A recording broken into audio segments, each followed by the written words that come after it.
Olá, sou Francisco Teixeira e estás a ouvir o Blog Hackcast, o programa daqueles que querem viver de um negócio online. Bem-vindo a este último episódio sobre viés cognitivos e hoje vamos falar do viés narrativo. E antes de começar, vejamos o significado do viés narrativo. Então, o viés narrativo, segundo o Nassim Nicholas Taleb, que escreveu o livro Black Swan, que deu origem ao filme, e ele define o viés narrativo da forma seguinte. O viés narrativo consiste na nossa incapacidade em analisar acontecimentos sem os explicar com uma certa lógica. Portanto, nós temos tendência a explicar coisas que são completamente aleatórias, que são completamente irracionais, coisas que acontecem simplesmente no caos da vida, acontecem de forma completamente aleatória e, portanto, nós tendemos sempre a tentar explicar esses acontecimentos de forma lógica. Tentamos sempre contar uma história para explicar o que aconteceu. Isso também não escapa aos teus clientes e, portanto, é importante tu saberes identificar este viés narrativo e saber também aplicá-lo ao teu negócio e vamos ver neste episódio como o podes fazer. Mas antes de mais, vejamos aqui um exemplo concreto do viés narrativo. Por exemplo, vamos supor que tu atualmente estás a precisar, aliás, até nem estás a precisar de comprar um novo telemóvel, mas viste que saiu um novo iPhone. Estás a passear ali no centro comercial e passas pela loja da Apple, entras e vês um novo iPhone e ficas a pensar, eu gostava muito de comprar este telefone. Na verdade é que eu não preciso, mas vais tentar encontrar uma lógica para aquela compra. Aquela compra é uma compra compulsiva, tu não precisas daquele telefone, mas perante o teu companheiro, perante os teus amigos, perante a tua família que te vai questionar porque é que compraste aquele telefone, tu vais encontrar uma explicação, vais contar uma história, vais dizer, é o seguinte, sabes como é? O telefone que eu tinha, sim senhor, ainda funcionava perfeitamente, mas repara, se eu vender agora consigo um bom retorno e, portanto, o telefone que eu vou vender aqui em segunda mão permite-me comprar um novo por pouco dinheiro e, portanto, sabes que isto de telefones é preciso estar sempre a mudar, porque senão, com o tempo, acabam por não valer nada, etc. Bom, e vais inventar aqui uma história, vais inventar uma explicação qualquer que justifique a tua compra. E isso, aliás, também acontece com os teus clientes e veremos no final do podcast como é que tu podes tirar partido disso para, lá está, conseguir persuadir melhor os teus clientes de comprarem os teus produtos e serviços. Outro exemplo aqui do viés narrativo são todas as pesquisas, todos os programas de televisão que vimos, todos os artigos que saíram nos jornais, que continuam a sair na internet sobre a queda do avião da Malaysia Airlines MH370. Depois da queda desse avião, que sucedeu há mais de 5 anos, e no entanto continuam sempre a escrever-se e a criar conteúdos sobre o que aconteceu, sobre hipóteses, sobre o que é que poderá ter acontecido àquele avião que desapareceu. E porquê é que isso acontece? Porque, lá está, o ser humano lida muito mal com acontecimentos, com coisas que sucedem que ele não consegue explicar. Quando algo te sucede na tua vida, tu procuras sempre uma explicação lógica, procuras sempre contar-te uma história para explicar o que sucedeu. E, portanto, é por isso que nós vimos imensas informações sobre esse caso, de filmes que saíram, reportagens, artigos, talvez até exista um podcast sobre o assunto. Não faltam conteúdos, não faltam pessoas que continuam a tentar explicar o que sucedeu. A mesma coisa com o exemplo do desaparecimento de um familiar. Costumamos ver, às vezes, na televisão, familiares que tiveram uma pessoa que desapareceu na sua família e, portanto, vão, inclusive, por exemplo, parar de trabalhar para se dedicar a fazer pesquisas sobre o que é que terá acontecido ao familiar que desapareceu, vão contratar um detetive particular para que ele também faça pesquisas sobre o sucedido. E, por exemplo, tivemos aqui um caso em Portugal que foi o desaparecimento da Maddie. A Maddie McCann, que desapareceu e, portanto, as famílias e as pessoas também em Portugal foi um caso que moveu muita gente, que muita gente ainda se lembra do desaparecimento daquela miúda e as pessoas procuravam todas uma explicação, cada um tinha a sua teoria. Havia, de um lado, a teoria que tinham sido os pais que tinham raptado a Maddie, do outro lado, os pais diziam que não tinham nada a ver com aquilo, e, portanto, havia ali dois tipos de teorias. De um lado eram os pais, do lado não eram os pais, tinham sido outras pessoas, não se sabiam quem, mas as pessoas tentavam procurar uma explicação para o sucedido e, portanto, lidavam muito mal com aquilo. E é por isso que, lá está, quando um familiar desaparece, quando as famílias de passageiros que viajavam no voo do MH370 gastam imensa energia, imenso tempo, imenso dinheiro a tentar encontrar uma explicação para o sucedido. Portanto, é mesmo um viés muito, muito forte, que é o viés narrativo. E vejamos agora aqui em detalhe como é que funciona o viés narrativo. Então, há aqui um efeito que se chama o efeito Lollapalooza, ou seja, este efeito foi nomeado pelo Charlie Munger. O Charlie Munger é um sócio do Warren Buffett e então ele nomeou este efeito o Lollapalooza Effect. Então ele diz o seguinte: os viés cognitivos adicionam-se, somam. E portanto, em conjunto, somando-se uns aos outros, tornam as crenças cada vez mais fortes nas pessoas. E por exemplo, vejamos aqui um exemplo concreto disso. Temos muito esse efeito nas televisões. Se nós analisarmos o que é que aconteceu na guerra de Crimeia, se formos ver as imagens do que é que aconteceu, da história que foi contada às pessoas na Rússia sobre o sucedido, é completamente diferente da história que foi contada em Portugal.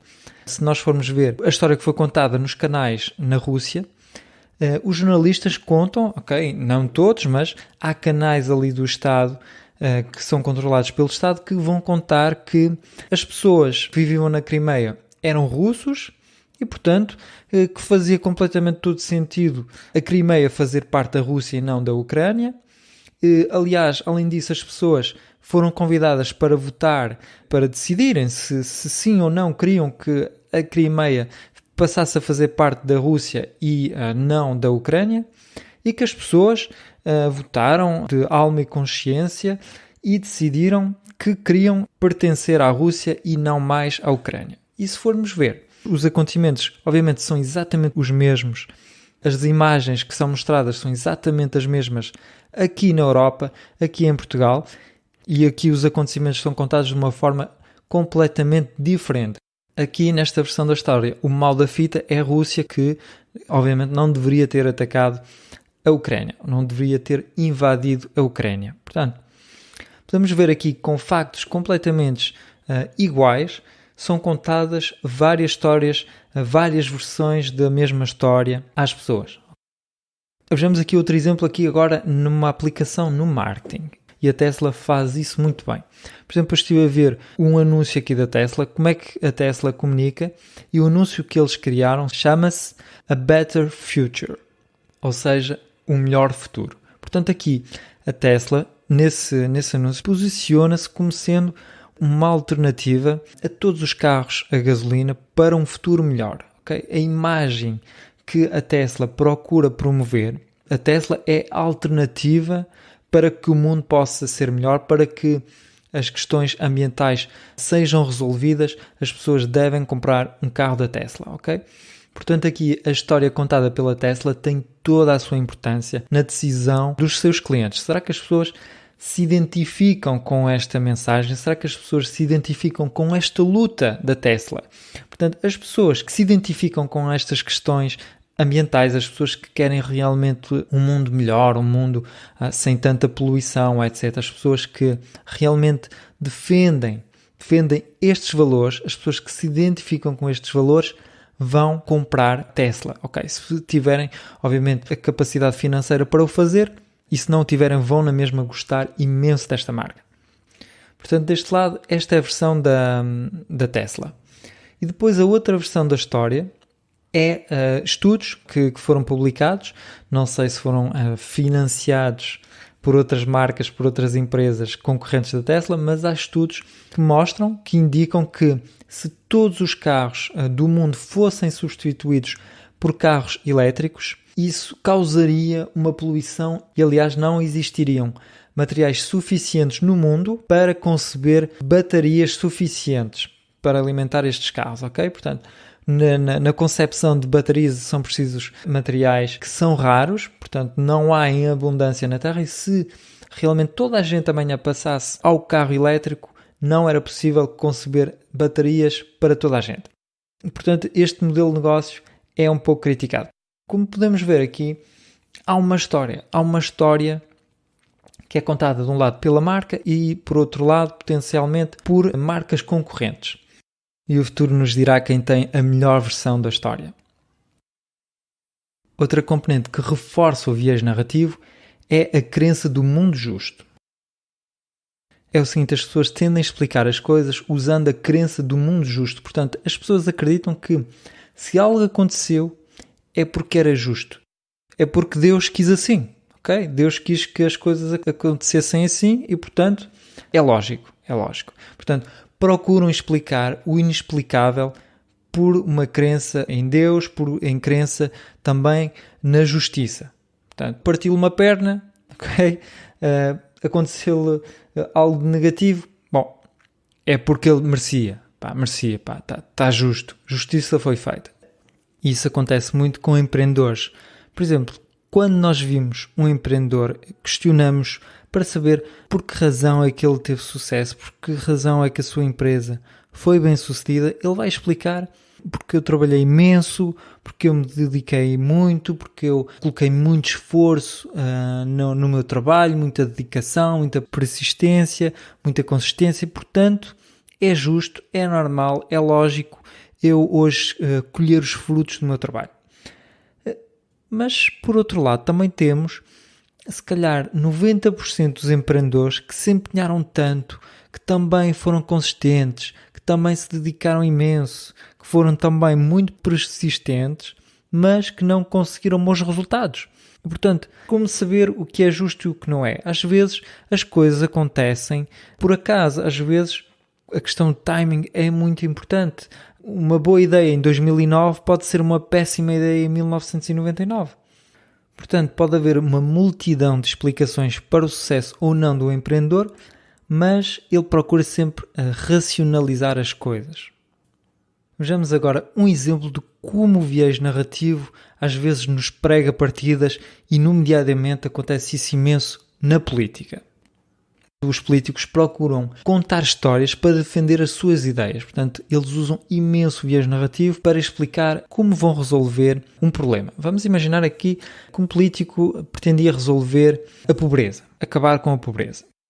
Se questionarmos um político seja liberal, ele vai dizer: isto é justo, estamos no mundo capitalista, no mundo liberal, as pessoas se quiserem enriquecer-se, as pessoas quiserem sair da pobreza, que se façam homens, que se façam a vida, que arregassem as mangas e que trabalhem, que vão conseguir sair da pobreza. E depois do outro lado temos os políticos que são mais conservadores, que vão eles dizer: temos que proteger as pessoas, temos que impedir que exista uma concorrência demasiado forte com os mercados estrangeiros e, portanto, vamos fechar aqui um pouco os mercados para a concorrência não seja tão forte e vamos distribuir as riquezas de forma igual e não será tanto por mérito, vai ser mais de forma equilibrada e de forma equivalente para todos, para que todas as pessoas possam sair da pobreza. Portanto, com o mesmo problema, há dois tipos de histórias que são contadas. Alguns dizem que é justo, ok? É justo, quem é pobre é porque não fez para mais, e do outro lado explicam que a pobreza acontece porque há competitividade a mais, por exemplo. Portanto, para a mesma causa, duas explicações ou ainda mais explicações, cada um tem a sua teoria. Portanto, obviamente eu não estou aqui para dizer o que é que está certo, o que é que está errado, cada um terá a sua opinião, mas o que é importante aqui perceberem aqui neste episódio é as histórias que são contadas têm um peso imenso na forma como as pessoas veem o mundo. Outro exemplo que acentua aqui o funcionamento do viés narrativo é o efeito eu sabia. Era previsível, era fácil de ver que as coisas iam acontecer assim, eu sabia, isto mais tarde ou mais cedo ia acontecer. Vamos pegar aqui num exemplo, nas startups que mudaram o mundo. Se nós hoje em dia fôssemos questionar empreendedores sobre o nascimento das redes sociais, o nascimento, por exemplo, do Facebook, ok? Se era previsível. E, obviamente, as pessoas vão dizer, Normal, claro que sim, repara, todas as tendências, tudo indicava que mais tarde ou mais cedo as redes sociais iam aparecer, porque já tínhamos o MySpace, que era algo que se parecia com aquilo, depois tínhamos o MSN, onde as pessoas podiam trocar mensagens, enviar-se mensagens, tínhamos o Skype, portanto, era lógico, mais tarde ou mais cedo as redes sociais iam aparecer e, portanto, eu sabia disso, era só uma questão de observar as coisas, etc. Portanto, as pessoas contam-se histórias, quando na realidade o nascimento das redes sociais podia também não ter sucedido. Podia aparecer, sei lá, daqui a uns 10 anos. A mesma coisa acontece com economistas que explicam crises financeiras. Por exemplo, crise de 2008 era fácil, era só uma questão de analisar os números, era só uma questão de ver o que estava a acontecer para perceber, isto mais tarde ou mais cedo vai haver aqui uma crise. Mas quando os acontecimentos estão a acontecer ou estão para acontecer, muitos poucos economistas são capazes de prever o que vai acontecer, são capazes de dizer, atenção, vai acontecer uma crise, tal dia vai acontecer uma crise, neste mês vai acontecer uma crise, neste ano. Não conseguem fazer, porque na realidade nós vivemos num caos e as coisas não são tão fáceis de explicar, não são tão racionais como parecem. E como vocês sabem, eu estou a viver na Suíça e, portanto, estou muito por dentro da informação aqui que está a acontecer em França, principalmente, a propósito dos coletes amarelos. E este fim de semana eu estive a ver um programa de televisão onde foi entrevistado um ministro francês e foi-lhe perguntado porquê que o governo não antecipou os coletes amarelos, porquê que o governo não esteve mais atento aos pedidos das pessoas, porquê que esperaram que realmente tudo viesse a explodir, em vez de antecipar e em vez de se prevenir e resolver os problemas das pessoas antes que tais acontecimentos, tanta violência tenha que acontecer, tantas manifestações tenham que acontecer. E o ministro explicou que já tinha indícios que algo de parecido podia acontecer e que por isso tinham implementado a solução A, B, C, D e ainda estavam a trabalhar em soluções. Ok? Portanto, quando na realidade o mais provável é que eles foram completamente surpreendidos, ninguém estava à espera do que ia acontecer, nem mesmo o Macron antecipou.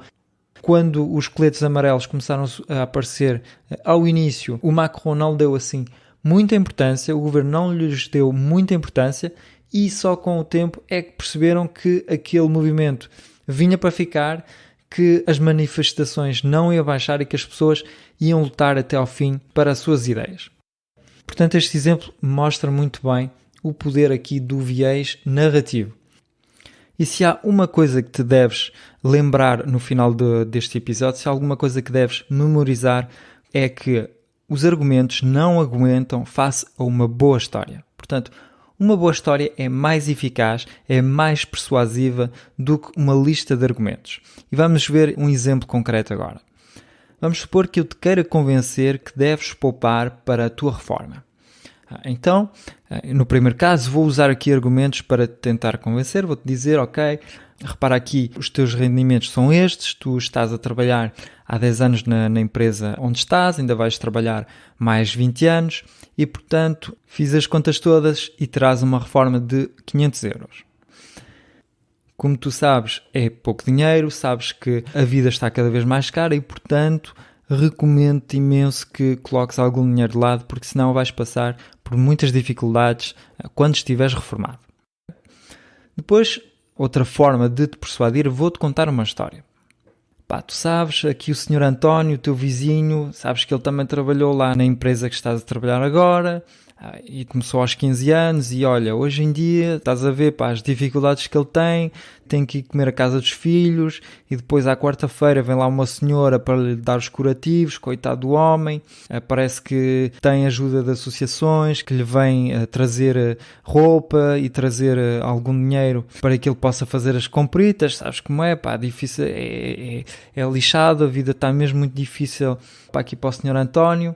E tu pouco mais ganhas do que ele e, portanto, não arrisques e poupa algum dinheiro. Nunca se sabe o que pode acontecer, ok? Aqui, neste caso, é muito mais persuasivo, como podes ver, contar uma história. Porque as pessoas memorizam muito melhor histórias do que números, estatísticas, dados científicos. É muito mais eficaz uma boa história do que um argumento. Agora vejamos, o mais importante é como usar o viés narrativo no teu marketing. Como perceber se as pessoas contam-se histórias para se autoconvencerem de alguma coisa. Portanto, aproveita este viés narrativo ajudando as pessoas a contarem-se uma bela história sobre o teu produto, sobre o teu serviço, sobre o teu negócio. Em primeiro lugar, é preciso que saibas que há 3 níveis de persuasão. Então as pessoas tomam uma decisão porque é racional. O primeiro nível é racional, é lógico eu fazer esta compra, é lógico eu tomar esta decisão. Depois há o outro nível, são as emoções. Comprar este produto, comprar este serviço traz-me muita satisfação, sinto-me feliz, sinto-me bem por comprar este produto. E o terceiro nível de persuasão é a identidade. As pessoas compram porque se identificam com o produto, se identificam com a marca, se identificam com a mensagem, com os valores da marca. E é importante saberes disto antes de comunicar, antes de contar a tua história, antes de usar este viés narrativo no teu negócio, porque percebes que a identidade é mais poderosa para persuadir as pessoas do que a racionalidade, do que as emoções. Mas o melhor mesmo é ver aqui um exemplo. Estamos em 1996 e a Apple acaba de contratar novamente o Steve Jobs para resolver os problemas financeiros que a Apple estava a atravessar. A Apple estava praticamente falida. E a primeira coisa que o Steve Jobs decide fazer é lançar a campanha de comunicação Think Different. E naquela altura a Apple estava a precisar de um novo sistema operativo, estava a precisar de lançar novos computadores, novos produtos. Mas a primeira coisa que o Steve Jobs decide fazer é contar uma história. Contar a história seguinte, contar que a Apple voltou a nascer. Nós vamos finalmente salvar as pessoas deste mundo terrível que são os PCs para criar a alternativa que toda a gente sonha, que toda a gente quer. Ou seja, produtos com design, produtos amigos do utilizador. E porquê é que o Steve Jobs decide fazer isso? Decide fazer isso porque sabe que os clientes da Apple compram muito por causa da identidade da marca. Porque os clientes da Apple identificam-se com essa marca, querem mostrar: eu sou superior, eu sou alguém de inteligente, eu sou alguém que pensa de forma diferente, eu sou um criativo e, portanto, compro produtos que correspondem aos meus valores, à minha identidade. E uma história engraçada que eu vi recentemente, estive a assistir a vídeos do Oussama Ammar, que é um empreendedor francês, é um guru das startups em França, muito conhecido, e ele contava uma anedota interessante numa das suas conferências, e ele contou que tinha um amigo, nos anos 90, que tinha comprado 6 computadores da Apple novinhos em folha e que estavam enlutados no seu escritório. E o Oussama ficou surpreendido e perguntou: porquê que compraste tantos computadores? E o amigo respondeu-lhe: ele voltou. O Steve Jobs voltou, a Apple vai renascer, está a precisar de dinheiro e esta é a minha doação para que a Apple renasça. Para o Oussama isto foi uma revelação. Ele percebeu que as pessoas compram não só um produto porque precisam do produto, mas também porque acreditam nos valores de uma marca, acreditam na sua mensagem e se identificam com ela. Portanto, é algo que podes e, aliás, deves fazer no teu storytelling, na história que tu contas às pessoas, e tu podes fazer isso, por exemplo, na tua página a propósito, podes fazer isso no teu conteúdo, podes fazer isso nas tuas páginas de vendas e nos teus e-mails de marketing. Sempre que é possível, conta uma história pessoal, conta uma anedota, será sempre muito persuasivo. Podes fazer isso contando a tua história, mas também contando a história do teu avatar, dos teus clientes, para que ele se possa identificar realmente com a tua mensagem, para que ele perceba: esta empresa percebe-me, esta empresa sabe o que eu sinto, esta empresa vai poder ajudar-me. Portanto, usa o poder do storytelling no teu negócio, usa estes viés cognitivos para decifrar melhor a psicologia dos teus clientes, para os persuadir melhor de comprar os teus produtos e serviços. E aliás, se estás interessado em conhecer todos os viés cognitivos, criei para ti um PDF com todos os viés cognitivos. Se estás interessado em recebê-lo, vai a bloghack.pt/viés, VIES, e recebe o PDF gratuitamente agora. Muito obrigado, até já no blog. Tchau!